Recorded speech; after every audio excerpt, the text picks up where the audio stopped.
get started with this thing. Cool. So, what we're going to do is today is kind of the first step on field exercises for just the day-to-day wilderness management stuff instead of kind of some of that high concept, let's talk about different principles and acts and stuff like that. This is the other end of the process of what are we doing on Thursdays, So one of the key management tools of wilderness is to just understand how many people you got in your wilderness area, in what part of the wilderness, and where are we most likely to have to go charging in for search and rescue when somebody's vehicle ends up in the lot a couple of nights too long. You mean for all the parks that they do this, or just the bigger? I know it's a stupid question to ask because some of the parks that we stayed are smaller, so they're going to have a smaller crew. I'm assuming less than 10, but I'm assuming Grand Canyon's got a crew of guesstimate of 1,000. I know it's an exaggerated number, but employees? Are those more than 1,000? But way more. Yeah, they have whole towns. Yeah. Okay, you get what I was saying, boys. But what I was saying was, do those guys work in teams? Okay, I got this side, you got that side, or how does it work? A park and trail, or because the same thing applies to the smaller parks where they only have 10 guys working or 100 guys working, or one. Right. So how are you going to management with that? Let's say you got 15 people going on the trail and they all decide to become dumb fucks and get lost taking selfies. Sure. What are you going to do? You can't send up a drone. Well, that's happened before. So let's talk about that specifically. So, sorry to go off topic. No, your first question was, what do you do when you have a big, in our case, wilderness area, and you have a huge team of people and large, even distinct areas? So just like how a forest is broken into districts and a national park is broken into units, right, a wilderness area can be broken down into compartments or units or parcels as well. Right. So at Denali National Park, a very big wilderness area, the core wilderness part of it, and there's a bunch more around that. The core wilderness is about 6 million acres, and it's got dozens of 5 to 15,000 acre parcels, sort of chopping that up into smaller chunks. Right. So each individual group reserves a sequence of those chunks to backpack through over a series of nights. So you know exactly where they're supposed to be on a given night, right, at least down to a 10,000 acre area search window. The little area, you said that before in class, but my question was more or less directed of let's say someone in the Grand Canyon falls, and you can't have a team of 100 people rushing and they're going to be bumping into each other. Is there a select group of guys that's he fell in this area, we're going to go and get him, or I just want to make sure because I was asking for clerical reasons, because you got some guys who are overstepping bounds maybe, or Nope. I don't know anything. I feel like I'm out in the deep water here, kind of swimming, but okay. I feel some groups, certain parks, we're going to Arcadia. Mm-hmm. You said it's broken into 3 different sections. I'm assuming there's 3 different teams for each different section. Yep. So that makes it easier if, say, someone gets lost on one part of the section, those 2 teams can divert to the 3rd section and pull all the resources to that section. Yeah, those units are big enough that it's an hour or more. It's a couple hours to get out to Isle of Ho, the 3rd isolated section of Acadia, which is not at all a wilderness, but sort of practically speaking, it works a little bit like one because there's only boat access to it, and there's no services on the island really. It's just the island.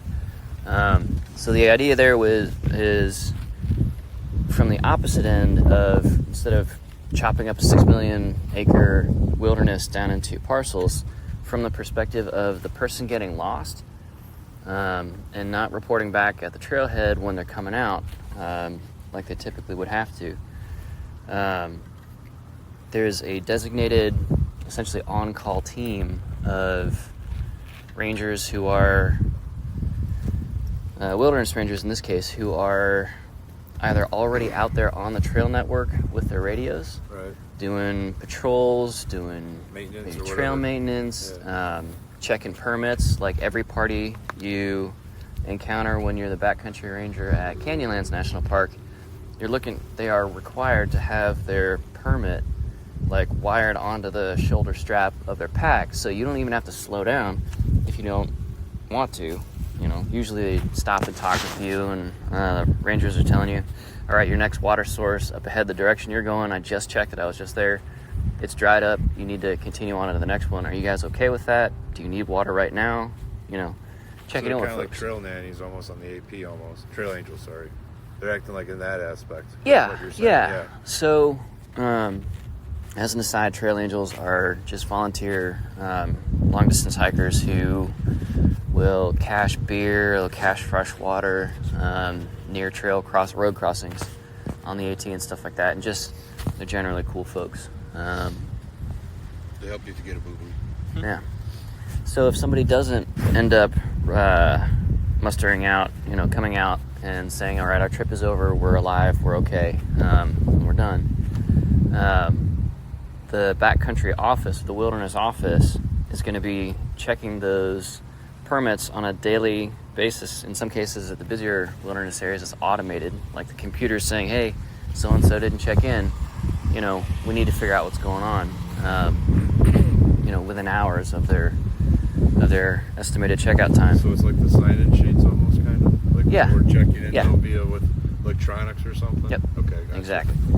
But we're not even realizing we're doing it. We're passing like a sensor that triggers it and says, hey, so-and-so just passed this marker. Yep. This is where they're at. This is where if they get lost, they're in this area. Yeah, typically these days those are infrared, active infrared trail counters, or computer vision camera systems where you take a little bit of steel wool, or you just put some like petroleum jelly, Vaseline, something like that, on the lens, so you're blurring it on purpose just a little bit, so you can't identify faces. We don't want to be able to identify everybody by face. We just want to know, all right, 3 bodies came out, and we know 3 went in yesterday, so it must be them. Yeah, exactly. Because, it's a privacy concern. We're the government typically running this stuff, and we don't want to be responsible for that kind of info. We're right, but what if someone does get lost like a kid? Like I'm thinking back to that happened in the 50s in the Smokies where that kid just disappeared all of a sudden. Yeah, sure. And they sent out hundreds of thousands of people, even the FBI, or not the FBI, the Army Rangers came in. Was that Audie Murphy? Yeah. They couldn't even find them. Yeah, so that's that what was... I'm getting at is, like, wouldn't that be a good idea on certain trails? Like, let's say, like, Denali. Yeah, that was the old sort of brute force, kind of disorganized, but everybody's trying to help, sort of a solution. These days, it's a lot more sophisticated. So, all right, so somebody was supposed to come out of the trailhead. Their car is still at the lot, and they aren't. So you've got typically staff at a bigger wilderness on trail in the system with the radio network, and you deploy them along the person's itinerary in reverse. So you start from the finish line and go back to where they started? Yeah, exactly. Why wouldn't you do the opposite? Because that's how we were always taught. We were taught the opposite too, but you have his team start at the front and team start at the back, and if you meet in the middle, something's fucked up. You are asking about smaller wilderness areas where you don't have, the Army Rangers nearby and stuff like that. Where if you do have them, use them. Great. We'll get drones in the air using FLIR, forward-looking infrared, and stuff like that, and we'll find folks fairly quickly in that way. But for a small, Giant City State Park, they have somebody's car in the lot, and it definitely shouldn't be there at 9 p.m., something like that. This actually happened to me personally. I was camping at a place called Ravencliff Falls State Park, and I was registered to camp there along the trail overnight, and the person shutting down the ranger headquarters at the little state park, it was the one person working there that night. For whatever reason, they just got busy on their closing down procedures and didn't see the backcountry permits that had been filed for that day. And, it's 9 p.m., my car's in the lot. She goes, oh shit, what's going on? Do I need to start calling the state police and stuff like that, get a search and rescue crew going? She's calling my parents, who are my emergency contact on the permit. They're in Ohio, I'm in South Carolina. My parents are like, we didn't know he was going camping. Hope everything's okay, We know he's okay. We'll find him. Yeah, and so kind of right before she, picks up the big red phone to start mobilizing assets, she looks over at the inbox for backcountry permits, realized she hadn't even processed them that day. There I was. And so I'm just in the woods sleeping, and it was no big deal. It was a clerical error, but the one that looked like a search and rescue signal. So when you have a very small group of folks available for initial incident response, the park the wilderness area is typically going to be a smaller environment, and it's much, much, much more likely to be a loop trail. Okay. So starting at the end is starting at the beginning as well. Right. So I got what you're saying. Yeah. So all of the search and rescue stuff, all of the ability to understand, do we have a problem? Do we need to help somebody? All of that's predicated on kind of minimal bits of information, right? If I hadn't filed that backcountry permit, paid me $3 to camp that night at Ravencliff Falls, that lady would have had no idea what to do or no idea what to expect. She would just know that there's a car parked at the trailhead. And not knowing what's going on. Yeah. Am I looking for 5 people? Am I looking for a murder-suicide? Am I looking for whatever? There's also, like we've discussed in your other classes, there's also, like, the demographics of groups. And, like, certain groups may be a seemingly higher risk for Getting injury lost. on trail or getting lost in the woods versus other groups. So you're saying, like, guys like us who are seasoned in the trails, or someone like Parks who's kind of an expert professional, Yeah. they're not worried so much about us unless we have a broken bone or Right. whatever. Yeah. But if those touristy motherfuckers with the Snapchat selfies and the fur boots go out there, Yeah. that's who you're paying attention to, really. So is that what you're like, saying? Kind of, yeah. Like a real life example, I don't know if we've talked about this in this class, but when we were in the Grand Canyon for summer camp, one of our groups, or some of our people who were in the canyon, came across a couple like tourists who vastly were unprepared and were like basically laying down, giving up at that point whenever Sam found them. Ready to get into heat stroke territory right there. Right, that's the tipping point. And basically they had like one little like 16-ounce water bottle, and I think they were wearing like sandals and like dress shoes, like dress touristy clothes. And they went way deeper and way further down than they expected to, and they got into a really bad spot. And then our group got like contact with the rangers and got them out. So like, that's kind of like what I mean by demographics. Do you pull out your cell phone? I'm sure you can answer this too, but I want to piggyback off Nash. Do you pick up your cell phone, or do you call 911, or is there a specific number that the Rangers give you to call? Sam and Blaine's group were camping at... Is it Indian Garden? yes. It's not Indian Garden anymore. No, it's not Coke, yeah. Yes. They changed the name from Indian. Right. Anyway. But they were camping there. Indigenous grounds. There we go. They were camping there, and there was a ranger there, I believe, who was just a backcountry ranger who regularly not runs the trails, but goes through the trails checking on people, like he said in the beginning, when it was like, hey, that water spot's dried up. Right. Check that. Right. This ranger just happened to be there, so Sam went running back to the camp, got the ranger, guided the ranger to those people, and then they got the help they needed. But in that case, where they were at doesn't have service on your cell phone. Yeah. In the bottom of the canyon. So in that instance, I think, I don't know for sure, but do those campsites have like an emergency phone? Like, yes. Yeah. So they do have Which a is landline? really, really, really unusual. It's just that stuff is happening literally every day at the Grand Canyon for like 9 months out of the year. Yeah.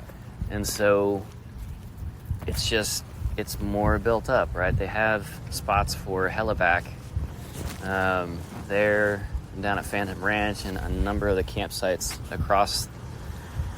The thing is, people are just constantly overmatching themselves with kind of everything at the Grand Canyon. Anyway, so Sorry to digress or go off topic since we started this topic. No, this is all around exactly what we're talking about. So we have to work with, especially in wilderness management, absolutely all the information we can get, while at the same time recognizing and protecting the sense of people of, when I go to Bald Knob Wilderness here on the Shawnee or whatever, it's important to me and to a lot of visitors that the Forest Service, in that case, as the agency, doesn't know all of my business, right? Like, I need to have not just the sensation of, but the reality of the solitude, as we talked the other day. I could just rock up at the trailhead, or the Godwin Trail, or the River to River Trail, same thing, through that wilderness area, just park and walk in. Yeah. And I don't have to register. I don't have to pay a fee. I don't have to do whatever, or anything, right? You're there, Yeah, so in that sense, you know, a big chunk of wilderness users are coming to wilderness specifically for that. Not like a, F the government, or, the government's, turning the frogs gay with chemtrails or something. It's like, it's more just, like, I don't want to have to explain myself to everybody all the time, especially not to the government. I'm just going for a hike, As we said earlier. Or I'm just going on, or whatever it is. Yeah, so. Damn, Ian, where are you? I texted him too. So for us in wilderness management, we have to acknowledge that, and we have to work with that. We can't work around or against that. So the first thing we do, our first means of information gathering and kind of intelligence, so to speak, in order to mount stuff like, or even to know that we need to mount search and rescue, is looking at trailheads. You have rangers or forest protection officers, typically are going to be the ones that are on mounted patrol, either doing presence patrol or just, circulating around doing field work and stuff. And what we use is a tool it's a statistical tool called regression counting. So you rock up on the little parking lot, the Godwin Trail east lot towards Bald Knob Cross. It's up on that same rise, about halfway up instead of all the way up to the top. Yeah, I didn't know that. Yeah. Anyway, I drive past, so I don't know. Yeah, we can check it out this semester. It's a short drive. Anyway, there's just a little parking lot. It's about 3-4 cars wide, and most of the time, there's nothing there. Like a large majority of the time, there's no vehicle parked there. It's a very low-use trail. It's a relatively low-use wilderness, and almost all of the use in that wilderness is concentrated along the Godwin Trail, almost exclusively, unless you're one of those big horse-packing groups of 60 or 80 riders. They're coming in from a different side, but they're going out that same side. Anyway, the two don't really touch very much in terms of traffic. So you're just patrolling. You drive on by. This is kind of the edge of Shawnee National Forest in that area. And you're just counting vehicles. That's all you do is a vehicle count? Yeah, and you record it. So you radio it back through dispatch, or you just fill out the little form, or, pull out your, policeman laptop in the shotgun seat and stuff like that, and log that stuff. And it goes into the system, either instantaneously over cellular, or, that night when you file a little piece of paper or whatever, back at HQ. And that's what we know, right? Because your time, your expense, your value, sort of tactically, as that forest protection officer or law enforcement ranger or whatever, depending on the agency, you're super expensive.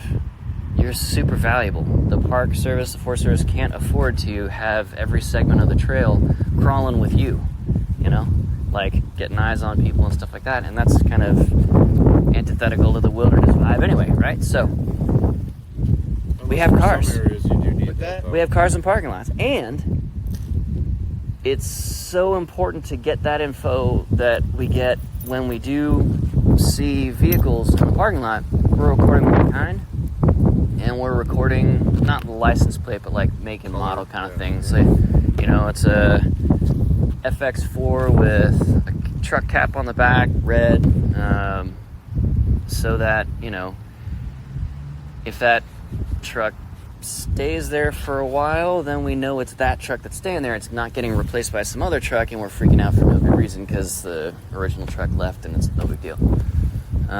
So this is called regression counting. We're figuring out how many people we probably have in this wilderness area, at least along this trail network, based on the number of vehicles and the average number of occupants in a recreation context specifically. Number of occupants per vehicle. Multiply those two together, that's how many you've got. Add that up against all of the other regression counts for all the other parking lots, if there are any, serving that same trail network. Like at the Godwin Trail, the other trailhead is out over by Inspiration Point, up on the Snake Road. And just add those together, and we got 2 cars at each end. They're both sedans, and when we post somebody up at this parking lot, just kind of low-key observing and stuff like that, we see that most of the time it's one person.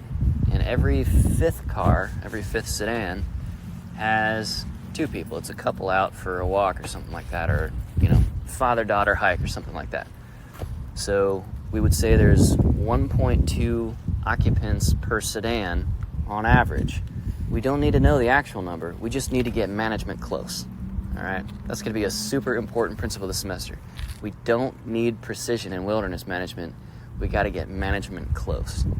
We got to know that there's anybody on the trail. We don't need to know that there are exactly 13 people on the trail. We just got to know that there are people on the trail versus 0 people on the trail. So we want to know if there's 0, 1, 10, 100. We're looking for kind of order of magnitude. How many zeros are behind the number? Does that make sense? Yeah. All right, cool. Yeah. Does that... So, with, not having the, super specifics of the group and, and, Forest Service are around here, a lot of times you can literally just show up. Yep. Without just telling anybody. Isn't that nice? It's awesome. You just show up, yeah. But my question is, does that change depending on the management agency? And also, does that change with the type of landscape that, that area is? Absolutely. Okay.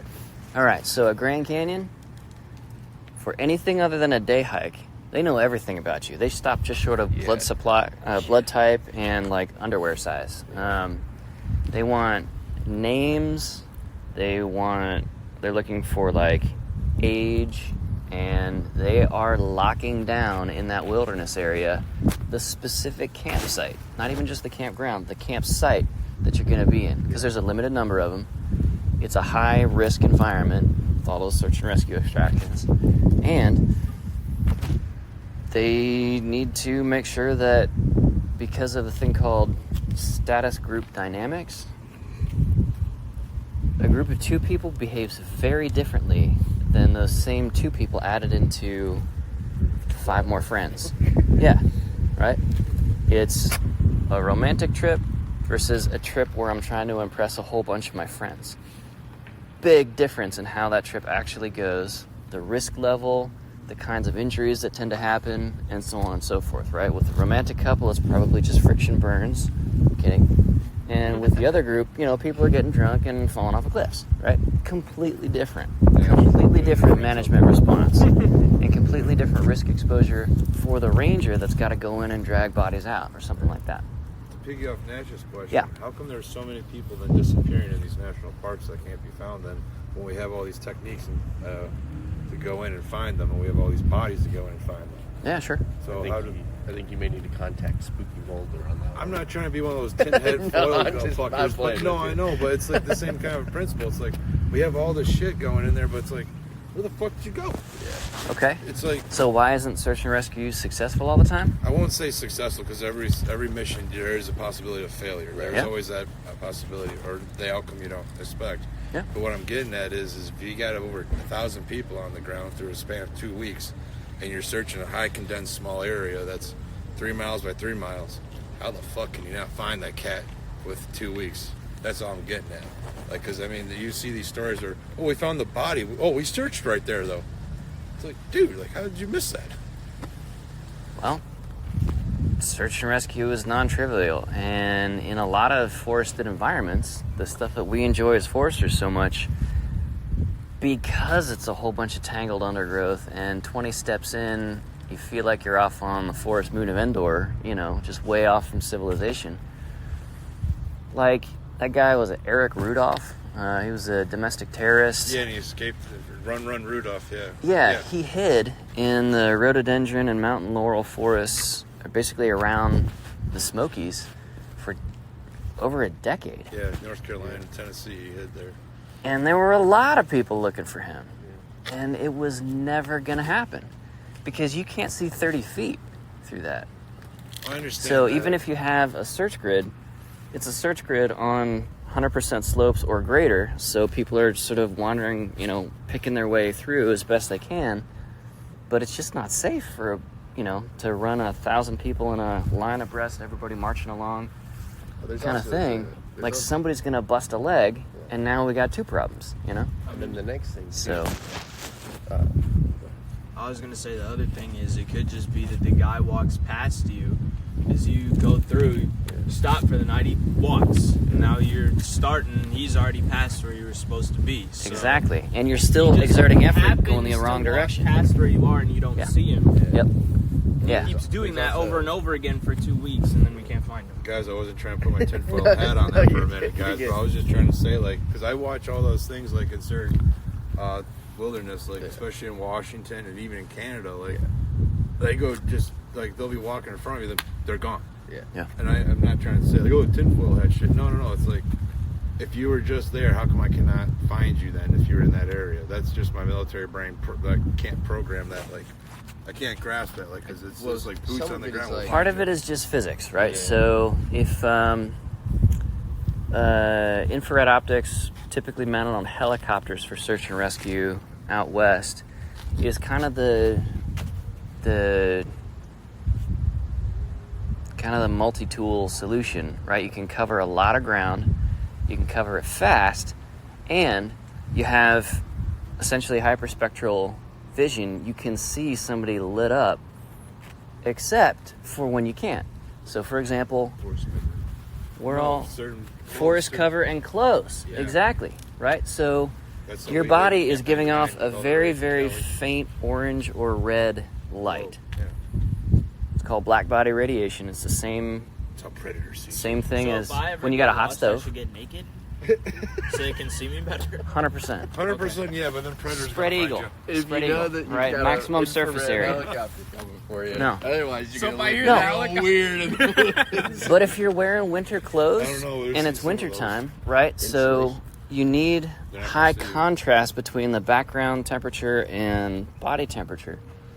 But that insulation is making you essentially radio invisible, radio opaque to that electromagnetic frequency. There's also, I enjoy I get you. I get you there. But, I get you. There's also the thing where it's you're in a tent and your tent isn't properly warmed, that nylon or whatever cover you have is going to very much be an infrared blinder. Yep. Like a thermal blinder. Yeah. And that's modern day militaries are testing out how to stop being detected by thermal. Yep. And a lot of the solutions are just have anything in between the detector just and you. You need a material that is not going to take your body warmth well. Tarps are the best. And just sheet that between you and the device. Yep. And so tents. That's how we hid in camp. Unless you're really warming up the tent, a tent is going to be a thermal blinder. Yeah. Pretty much. That's how we hid from Camp 99. Those helicopters going over. Yeah. So California. The basic sense of this is, and the other thing in terms of physics working against you on search and rescue, which is why we rely so heavily on just simple mouth-breathing math of just how many cars are in the lot, how many people do we expect per vehicle type. Astronomers would say space is big. Yeah. If you take two galaxies and you collide them together, there's no collision. But I just feel like Because you the have to be stars able are to so break it down. small relative, the billions and billions of stars are so small relative to the space that that galaxy occupies. It's like you're throwing a handful of sand at a handful of sand, and they're all still millions of miles apart, star on star. Same thing with atoms, right? If you collide two atoms together, you have to work really hard because almost all of the space in an atom, even in the nucleus, is just empty space. And the subatomic particles can pass by each other even if you have two nuclei hitting each other, or at least on a collision course. Thanks for confirming I'm crazy with my tinfoil hat, boys. So, yeah, I mean, it's hard. So we use a lot of human behavioral psychology to figure out what's the most likely place where this person got off track. Understanding that most likely the person never got off track, meaning never even left a trail. It might be a visitor created trail that's not on our official maps, and we need to run all those trails down. But the huge majority of people are never that far, never more than a couple of meters from an established travel corridor. So we don't have to search the whole place, usually. In the overwhelming majority of cases, we just walk the trails. We just ATV the border lines, or we look down the fire lines, or whatever it is. People find, even in the wilderness, a lot of comfort and convenience and safety in staying on established trails. So for the most part, unless somebody's trying to get lost, in which case, They will get lost. yeah, you know, they're under a rock shelter. They're in a deep draw with a creek, and they're, you know, they're on purpose to get lost and hurt themselves, or just be solitude for a while and not even have to worry about other people on the trail. So that's the thing. And that's a huge relief. Most of the time, we're getting clear enough information from these parking lot counts. Most of the time, we're getting successful enough recoveries or extractions from just hiking the trail and so forth. All right, so our lab for this is basically just to do that knuckle dragging, mouth breathing level of math, right? We can add stuff up and multiply and call it good. So this lot is way too big for a wilderness area. So for Tuesday's class, the goal is to find a much smaller lot anywhere in town, close to your apartment, house, whatever, and just 3 or 4 times throughout the next 5 or so days, just stop by. Doesn't have to be at the same time each day or whatever, just whenever you think about it, and log how many vehicles are in that little lot. Make it easy on yourself. Pick a small lot that only can maximum fit 4 or 5 vehicles, and record how many vehicles are in that lot, what time of day it is, where the lot is, and then also, if that lot is over full and there are vehicles like parked on the gravel on either side of it, those got to be counted, because that's a very common setup in wilderness areas. Use is not sort of even throughout. It's like nothing for a month, and then it's Labor Day weekend, and the lot it's been filled since 4 a.m. and people are parking half a mile down the road. Everybody's out having a good time on the trail, and then the next month and a half, 1 car total across that whole time. So it's very, very heterogeneous. Yes, you can do my house goes down. All right, cool. And then we'll come up with some numbers on what to multiply each of those against. So just simple tally.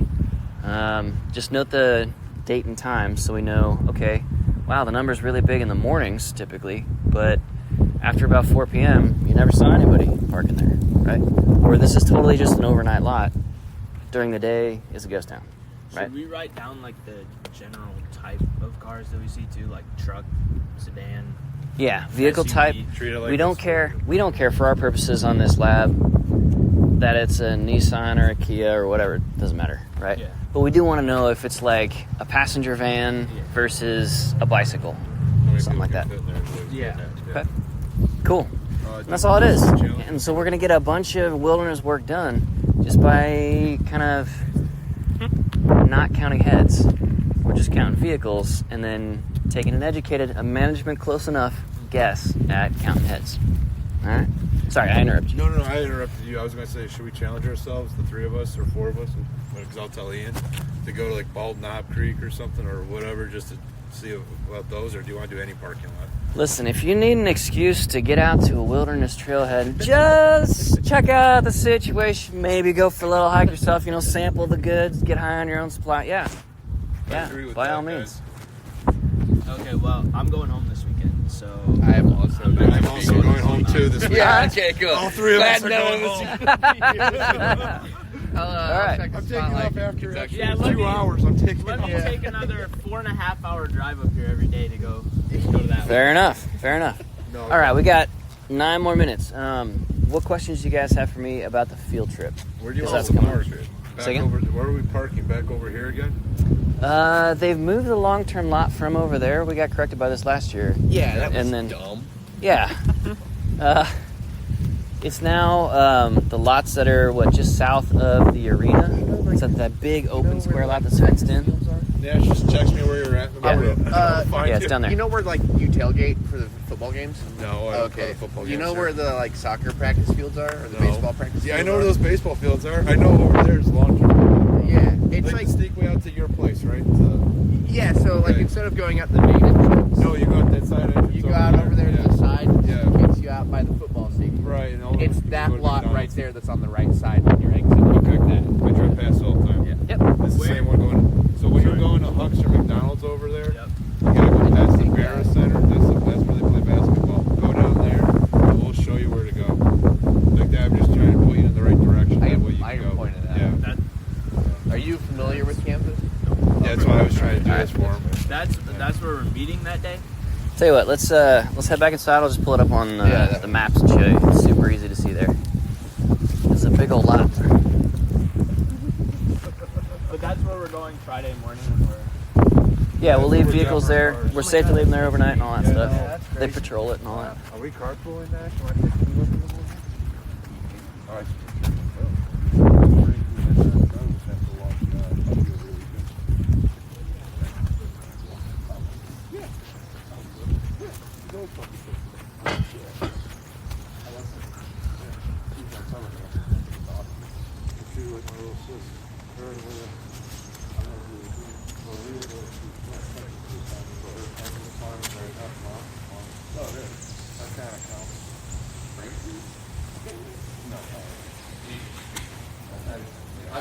Everyone needs a big brother to look after him. I just look after that whole corner. Don't push his name in vain. Oh, slap that mustache off.